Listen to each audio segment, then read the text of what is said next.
आज के वीडियो में मैं हम इंसानों की उस प्रॉब्लम के बारे में बात करूंगा जिसका नाम है हर वक्त खुद को दुनिया का सबसे बड़ा महाज्ञानी साबित करना। दोस्त, ये हम लोगों की ऐसी प्रॉब्लम है यार, जो धीरे धीरे हमें सफलता से असफलता की ओर ले जाती है। अगर कोई हमसे छोटा या बड़ा, जिसको हमसे ज्यादा एक्सपीरियंस है, उसकी कोई भी काम की बात बीच में काट करके खुद को महाज्ञानी मान करके अपनी बेकार की बातें करने में लग जाते हैं यार, और बाद में नतीजा हम असफल हो जाते हैं क्योंकि हमने काम की बात तो सुनी ही नहीं। इसी बात पर भी एक किस्सा है। एक बार 8-10 बाज अपना एक बड़ा झुंड बनाकर आसमान में उड़ रहे थे और उन बाजों का झुंड उड़ता उड़ता एक सुनसान टापू पर जा पहुंचा। वो टापू समुद्र के बीचों बीच स्थित था, इसलिए वहां ढेर सारी मछलियां, मेंढक और साथ साथ और भी छोटे बड़े समुद्री जीव बड़ी आसानी से मिल जाते थे। तो इसलिए बाजों के झुंड को वहां खाने पीने की और कोई कमी भी नहीं थी। और तो और सबसे खास बात ये थी कि वहां बाजों का शिकार करने वाला कोई जंगली जानवर भी नहीं था।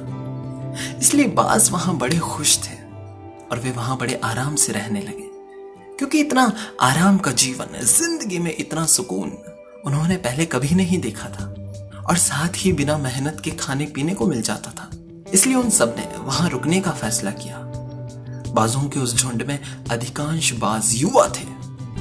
आराम के साथ साथ बिना मेहनत के जब वक्त वक्त पर खाना मिलने लगा, तो वे सोचने लगे कि अब जिंदगी भर इसी टापू पर रहना है, यहां से कहीं नहीं जाना, क्योंकि इतना आरामदायक जीवन इस टापू के अलावा दुनिया में और कहीं नहीं मिलेगा। लेकिन उन सब बाजों के बीच एक बूढ़ा बाज भी था। वो जब युवा बाजों को देखता तो चिंता में पड़ जाता।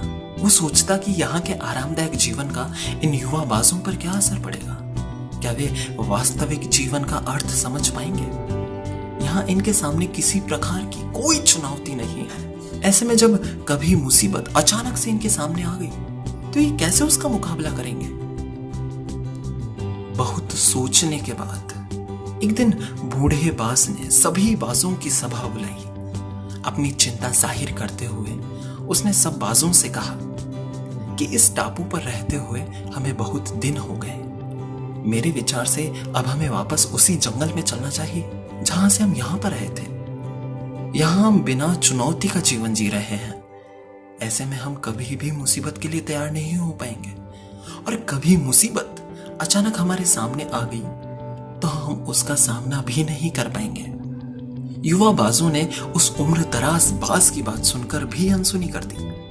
उन्हें लगा कि बढ़ती उम्र के असर से ये बुढ़ा बाज सटिया गया है, इसलिए ऐसी बेकार की बातें कर रहा है।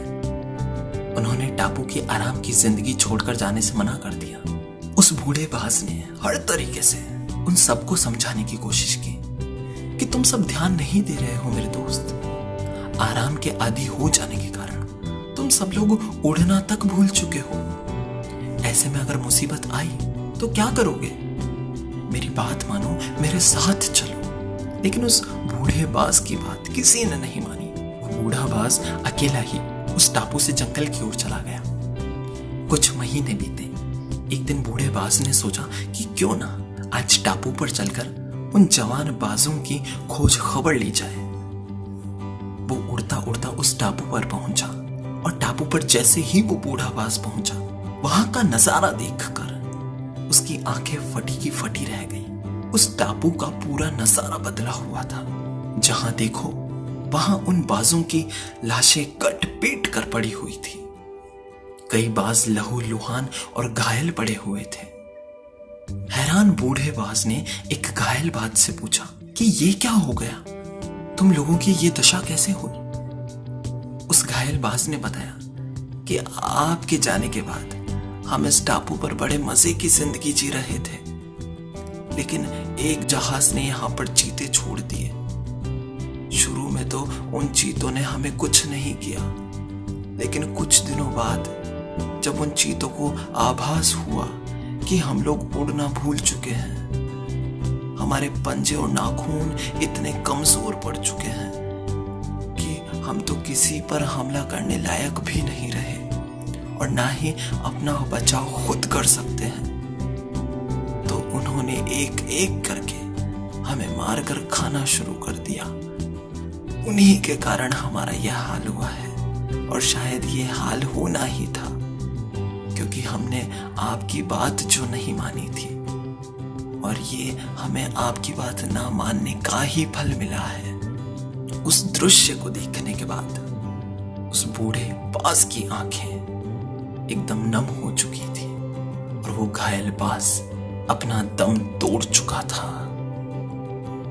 दोस्तों, हमारी जिंदगी में भी कभी कभी ऐसी सिचुएशन आती है यार, जब हम कंफर्ट जोन में चले जाते हैं। हम कंफर्ट जोन में चले तो जाते हैं, लेकिन वहां जाकर वहीं के हो जाते हैं यार। जबकि सच्चाई ये है कि जो हमारी नेचुरल जिंदगी है, जिससे हम प्रॉब्लम का डट कर सामना कर सकते हैं, कंफर्ट जोन में जाने के बाद हम उसे भूल जाते हैं यार। हमारे अंदर वो सामर्थ्य नहीं रहता कि हम प्रॉब्लम का ढंग से सामना कर पाए। इसलिए दोस्त, कभी भी कंफर्ट जोन में जाकर खुश ना हो, खुद को हमेशा चुनौती देते रहें और मुसीबत के लिए तैयार करते रहें यार।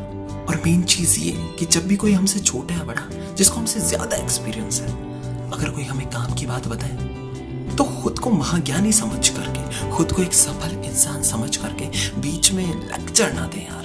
अदरवाइज नतीजा वही होगा कि हम असफल हो जाएंगे। अगर आपने ये वीडियो पूरा देखा है, आपने ये कहानी पूरी सुनी और आप इस कहानी से इंस्पायर हुए हैं, और दोस्त अगर आप ऐसा करते हैं कि कोई भी जो हमसे ज्यादा एक्सपीरियंस होल्डर है, जो हमें ज्ञान दे रहा है, उसकी बात बीच में काट देते हैं, तो प्लीज ऐसा मत करना यार, क्योंकि यही वो टर्निंग पॉइंट रहेगा जो हमें थोड़ा और ज्ञान देगा। अगर आपकी कॉन्टैक्ट लिस्ट में, आपकी फ्रेंड लिस्ट में भी कोई ऐसा फ्रेंड है जो ऐसा करता है, तो प्लीज उसे वीडियो शेयर कर दो यार। हो सकता है ये कहानी सुनने के बाद शायद उसको थोड़ा ज्ञान आ जाए। ऐसा ना करें। अगर किसी एक की भी जिंदगी इन कहानियों से बदलती है, तो यही मेरे लिए सबसे बड़ा अचीवमेंट होगा यार। Thank you so much.